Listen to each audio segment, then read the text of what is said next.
Hey guys, so today I'm going to show you how to utilize Prusa Slicer with your Mantis 3D printer. So first up, you're going to want to open up your computer, go to a browser, and go to Prusa Slicer.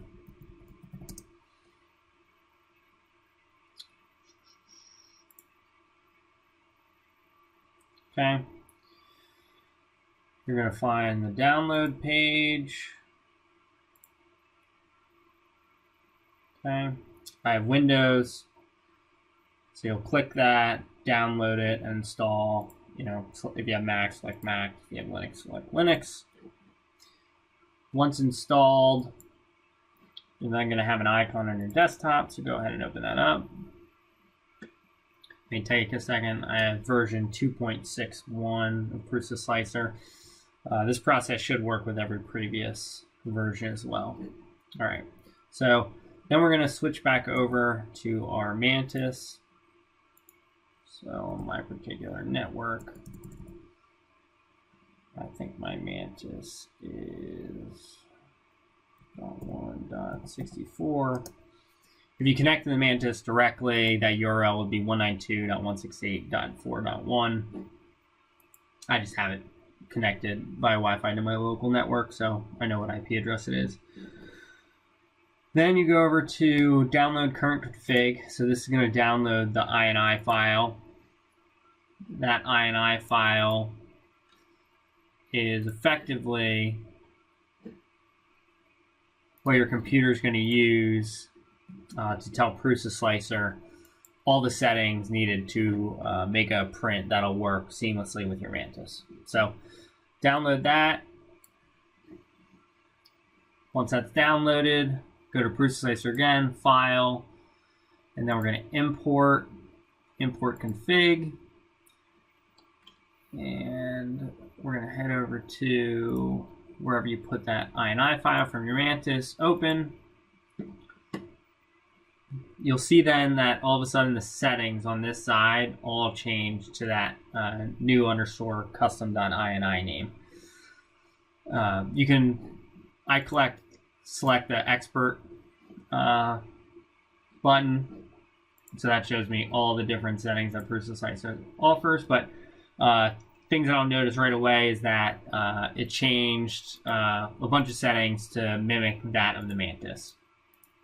So once you've loaded that, just save each one of these new INIs with different settings. Once that's complete, then we can load in a part. I'm going to import a part that one of our customers, Greg, sent me recently. Okay.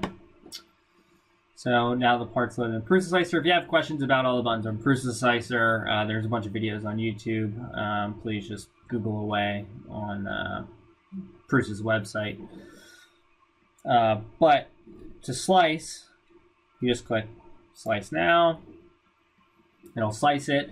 And again, this is using all of the settings of the Mantis, and then you can crawl through the file, see how it's going to print your part. One thing also why I really like Prusa Slicer, and we were doing this on Cura a little while back, but if let me see if I want to rotate this, I'm just going to get a little crazy with it. And then if I go to, so I oriented it up so you can see there's a little gap underneath. Normally on the Mantis that wouldn't print really well, but we can do supports. So I just turn that on, save it again. Now it's using supports. Go back over here, click on it. I'm going to slice that. Boom, and then it has supports. Now you can change all the support settings however you like. That's completely up to you. Again, refer to Prusa's website. Now, if we want to print this on our Mantis, go to Export G-Code. I'm just going to save this to the desktop. Okay, that's the G-code for that particular file. I'm going to head over to my Mantis. You got to go to Octoprint. It's going to be Mantis 3D printer. And then reach out to me for the unique passcode for your particular printer.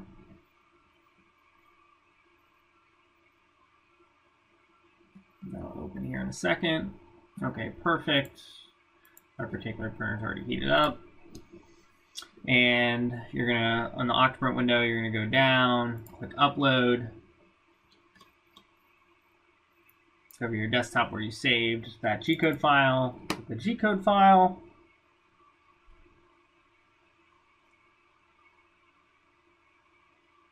Okay, and then you would simply click that print icon and it'll go ahead and print on your Mantis using all the settings that your Mantis already knows. Not everybody will have this, but I have the pretty G-code downloaded, so I should be able to see. Not sure if it will let me. So if I actually click print, we'll see real quick. Yes, print. We'll see that that file now shows an Octoprint.